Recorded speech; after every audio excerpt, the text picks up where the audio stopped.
আসসালামু আলাইকুম রহমতুল্লাহি ওবরকাতুহু। সম্মানিত দর্শক, ডক্টর মোহাম্মদ ইউনূস এবং তার যারা সঙ্গী সাথী উপদেষ্টা রূপে এই সরকার পরিচালনা করেছেন, তাদের বিদায়ের ঘণ্টা বাজছে। সব কিছু যদি স্বাভাবিক থাকে, হয়তো এই মাসের 15-16 তারিখের মধ্যে ক্ষমতা হস্তান্তর হবে। প্রধানমন্ত্রী রূপে তারেক রহমান সাহেব ক্ষমতা গ্রহণ করবেন। পরবর্তীতে পার্লামেন্ট গঠিত হবে বা যাকে বলা হয় মন্ত্রিপরিষদ গঠিত হবে, এরপর রাষ্ট্রপতি নির্বাচিত হবে এবং যদি ডক্টর মোহাম্মদ ইউনূস চান বা তারেক রহমান সাহেব চান এবং দুজনের মতের যদি মিল হয়, সেক্ষেত্রে হয়তো ডক্টর মোহাম্মদ ইউনূস রাষ্ট্রপতি হিসেবে দায়িত্ব পালন করতে পারেন, আবার নাও পারেন। আমার মতে না পারার সম্ভাবনাই খুব বেশি। এনিওয়ে, এখন যেটি বলার সেটি হলো, গত 17টি মাস ধরে আমরা অনেকেই ডক্টর মোহাম্মদ ইউনূসের সমালোচনা করেছি। আমি নিজেও তার অনেক সমালোচনা করেছি।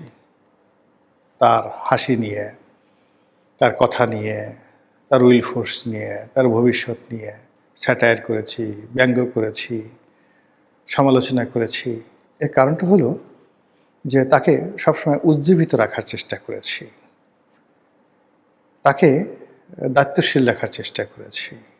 তখন অনেকে হয়তো বলার চেষ্টা করেছেন যে রনি সাহেব এই সমালোচনা করছেন, ডক্টর মোহাম্মদ ইউনূস তাকে উপদেষ্টা বানাননি, এই জন্য। এগুলো নিয়ে আসলে বলার কোনো বিষয় নয়। উপদেষ্টা হওয়া, মন্ত্রী হওয়া, এমপি হওয়া, এটা অনেকেরই স্বপ্ন আছে। আমারও একটা সময় ছিল, কিন্তু যে জগৎ থেকে স্বেচ্ছায় চলে এসেছি বহু আগে, কেন এসেছি সেটা আমি ছাড়া আর কেউ জানেন না।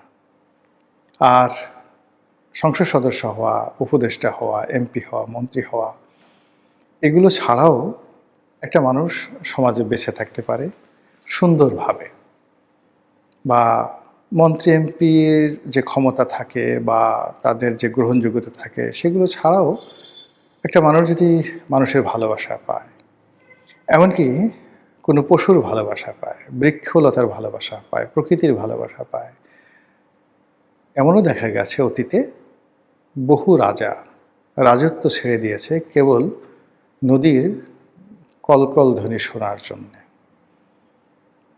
প্রাসাদ ছেড়ে চলে গেছে বনে পাখির কলতান শোনার জন্য। তো কাজেই যে যার মতো সমালোচনা করেছেন আমাকে বা আমার মতো অনেককে, সেটা তাদের ব্যক্তিগত বিষয়। আমি বা আমরা কেন এই সমালোচনা করেছি সেটা আমরা ভালো বলতে পারবো। তো যেটা বলছিলাম যে ওনার সমালোচনা করেছি আমি ব্যক্তিগতভাবে, যেহেতু এখন বিদায় বেলায়, এখন আর কেউ বলতে পারবে না যে ডক্টর মোহাম্মদ ইউনূসের প্রশংসা করলে তাকে তেল মারা হচ্ছে। তার কাছে আমার এখন কেন দূরের কথা, এই বাংলাদেশে কারোর কোনো স্বার্থ নেই। এবং তিনি ক্ষমতা হারানোর পরে হয়তো এমন অবস্থার মধ্যে পড়বেন যে তার সঙ্গে যদি কারো সম্পর্ক থাকে বা তার কেউ প্রশংসা করে, সে আরও বিপদে পড়তে পারে আগামী দিনগুলোতে। তো সেই অবস্থাতে যেটা বলার চেষ্টা করছি যে ওনার বিদায়ের ঘণ্টা যত বাজছে, ওনার বিদায় নেবার ক্ষণ যত কাছাকাছি আসছে, ততই তার জন্য মায়া হচ্ছে, কান্না হচ্ছে, কান্না পাচ্ছে। অবশ্য তার প্রেস সচিব একবার বলেছিলেন যে ডক্টর মোহাম্মদ ইউনূস চলে যাওয়ার পর অনেকে কাঁদবেন। আমরা সেদিন হেসেছিলাম, অনেকে হেসেছিলাম, কিন্তু এখন ওনার এই বিদায়ের বেলায় বিশ্বাস করে আমার নিজের কাছে কিন্তু খারাপ লাগছে। এবং আমি যে কথাগুলো আগে বলিনি, কিন্তু সরকার বলার চেষ্টা করেছে, কিন্তু ওইগুলো অতটা প্রচারিত হয়নি। কিন্তু এখন বলবো, তার বিদায় বেলায় বলবো যে তিনি ইতিহাসের একটা সন্ধিক্ষণে এসেছিলেন।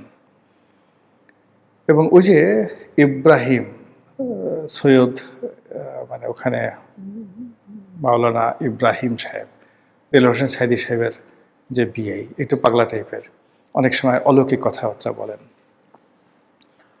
তো মুফতি কাজী ইব্রাহিম, তিনি একবার বলেছিলেন যে আল্লাহ বিশেষ কৌশল করে তারপর আলাদাভাবে ডক্টর মোহাম্মদ ইউনূসকে সিলেক্ট করে বাংলাদেশের জন্য পাঠিয়েছেন, এটা তার কাছে খবর আছে।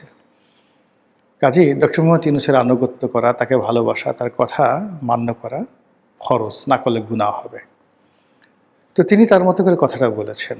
আজকে এই সময়টাতে আপনি যদি তার কথার একটি অংশ শুধু স্মরণ করেন, যে পরিবেশ এবং যে পরিস্থিতিতে ডক্টর মোহাম্মদ ইউনূস ক্ষমতা নিয়েছেন, ডক্টর মোহাম্মদ ইউনূসের জায়গায় যদি অন্য কেউ হতেন, সারা বাংলাদেশে গৃহযুদ্ধ শুরু হয়ে যেত।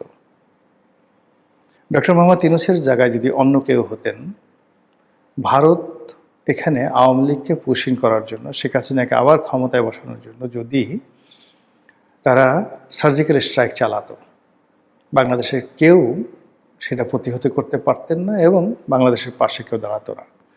ডক্টর মোহাম্মদ ইউনূসের সঙ্গে পশ্চিমা দেশগুলোর সম্পর্ক, আমেরিকার সম্পর্ক, তার গ্লোবালি বিশ্বজোড়া যে খ্যাতি ছিল, সেই খ্যাতির কারণে তার চোখে চোখ রেখে ভারতের যে কর্তৃপক্ষ ঝগড়া করার মতো অবস্থা তাদের ছিল না। তারা প্রাণান্ত চেষ্টা করেছে ডক্টর মোহাম্মদ ইউনূসকে অপমান করার জন্য, তাকে বিপদে ফেলার জন্য, তাকে অ্যাভয়েড করার জন্য। কিন্তু ডক্টর মোহাম্মদ ইউনূস যে দৃঢ়তা দেখিয়েছেন ভারতের বিরুদ্ধে, এটা এই স্বাধীন বাংলাদেশে কেউ কখনো দেখাতে পারেনি, কল্পনাও করেনি। এবং আগামীতে ভারতের বিরুদ্ধে এভাবে আঙ্গুল তুলে, তারপরে ভারতের চোখে চোখ রেখে ভারতীয় আধিপত্যের বিরুদ্ধে কথা বলবেন, এরকম রাষ্ট্রনায়ক বাংলাদেশে যদি আসে, সেটা বাংলাদেশের সৌভাগ্য। কিন্তু ডক্টর মোহাম্মদ ইউনূস এই গত 17 মাসে সেই কাজটি তিনি করে গেছেন তার লোকজন সহকারে। এটার জন্য যতদিন বাংলাদেশ থাকবে ততদিন তিনি, যারা ভারতের আধিপত্যবাদ পছন্দ করে না, তাদের কাছে স্বপ্নের মহানায়ক হয়ে থাকবেন। এটা হলো প্রথম। দ্বিতীয় হলো, শেখ হাসিনার জমানার শেষ দিকে পুরো ব্যাংকিং সেক্টর, অর্থনৈতিক সেক্টর দেউলিয়াত্বের পর্যায়ে পৌঁছে গিয়েছিল। ফরেন রিজার্ভ নামতে নামতে নামতে নামতে প্রায় $16 বিলিয়ন নেমে এসেছিল। এখন সেটা $32 বিলিয়ন। এবং গত 17 মাসে তিনি যেভাবে ডলারের দাম স্থিতিশীল রেখেছেন 122 টাকা 23 টাকার মধ্যে, এটা তার একটা বিরাট সফলতা। শেখ হাসিনার জমানাতে যে ব্যাংকগুলো লক্ষ লক্ষ কোটি টাকা বিদেশে পাচার করেছে, তছরূপ করেছে, মালিকরা যাচ্ছে তাই করেছে, এরকম 8 থেকে 10টি ব্যাংক দেউলিয়া হয়ে গিয়েছিল। এই ব্যাংকগুলোকে বাঁচিয়ে রেখে এই ব্যাংকগুলোকে মার্জার করে সম্মিলিত ইসলামী ব্যাংক করার তার যে সিদ্ধান্ত, এটি কেবলই যুগান্তকারী নয়, এটি আগের সরকারের বিশাল একটি কুকর্ম।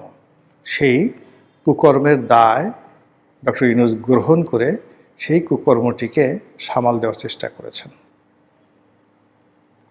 এবং উনি যদি না আসতেন, ওনার সরকার যদি না আসতো, তাহলে বাংলাদেশ যদি দেউলিয়া হয়ে যেত শ্রীলঙ্কার মতো, বাংলাদেশ যদি দেউলিয়া হয়ে যেত স্পেনের মতো বা গ্রিসের মতো, আশ্চর্য হওয়ার কিছু ছিল না। এবং বাংলাদেশ দেউলিয়া হয়ে গেলে বাংলাদেশকে সাহায্য করার জন্য, গ্রিসকে সাহায্য করার জন্য যেভাবে ইউরোপীয় ইউনিয়ন ছুটে এসেছে, এভাবে বাংলাদেশকে সাহায্য করার জন্য কেউ আসতো না। মানুষ মানুষের সেই মাংস কামড়িয়ে খেত। এটা অবশ্যই ডক্টর মোহাম্মদ ইউনূসের শুভকর্ম এবং তার জন্য তিনি দোয়া পাবেন। আইনশৃঙ্খলার যে অবনতি হয়েছে এটা সত্য, মব হয়েছে এটাও সত্য, কিন্তু তিনি ম্যালিস, প্রেজুডিস, এই দুটো শব্দ, অর্থাৎ নিজে কারোর প্রতি চড়াও হয়েছেন, কাউকে ধরেছেন, মেরেছেন তার ব্যক্তিগত ক্রোধের কারণে, লোভের কারণে, লালসার কারণে, কিংবা হিংসার কারণে তিনি কাউকে জেলে পুরেছেন, ক্রস ফায়ার দিয়েছেন, মামলায় ফাঁসিয়েছেন, এরকম ঘটনা কিন্তু একটা সিঙ্গেল ঘটেনি। বিএনপির লোকজন আওয়ামী লীগের লোকদের বিরুদ্ধে মামলা করেছে, বিপ্লবীরা মব করেছে। এই বিষয়গুলো তিনি তার দুর্বল চিত্তের কারণে তিনি অনেক সময় মেনে নিয়েছেন, অনেক সময় প্রশংসা করেছেন, বা তার প্রেস সচিব বলেছেন যে মব আসলে অনিবার্য, এটা ক্ষোভের বহিঃপ্রকাশ। কিন্তু এখানে তার ব্যক্তিগত ইন্টেনশন ছিল না। তিনি তার যে অ্যাডমিনিস্ট্রেটিভ দুর্বলতার কারণে অনেক দুর্নাম এবং বদনামের সঙ্গী হয়েছেন, কিন্তু তার পার্সোনালি এখানে কোনো লায়াবিলিটি ছিল না। আমি শুধু তার মন্দ দিকগুলো বলছি না, যেগুলো কারণে তিনি স্মরণীয় বরণীয় হয়ে থাকবেন।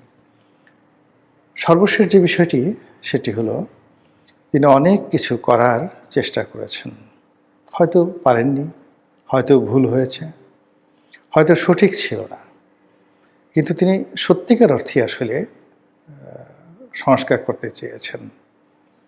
বাংলাদেশটা ভালো চলুক, বাংলাদেশটা বিশ্বমানের হোক, দেশের মানুষের সম্মান মর্যাদা বাড়ুক, কর্মসংস্থান বাড়ুক, এটা তিনি চেষ্টা করেছেন। কিন্তু কেউ কথা রাখেনি, কেউ তার সঙ্গে সাহায্যের হাত বাড়াননি। আর আমলাতন্ত্রের যে ঘেরাটোপ, সেই ঘেরাটোপের কারণে তার কোনো উইল ফোর্স অ্যান্ড ডিজায়ার সামনে এগুতে পারেনি।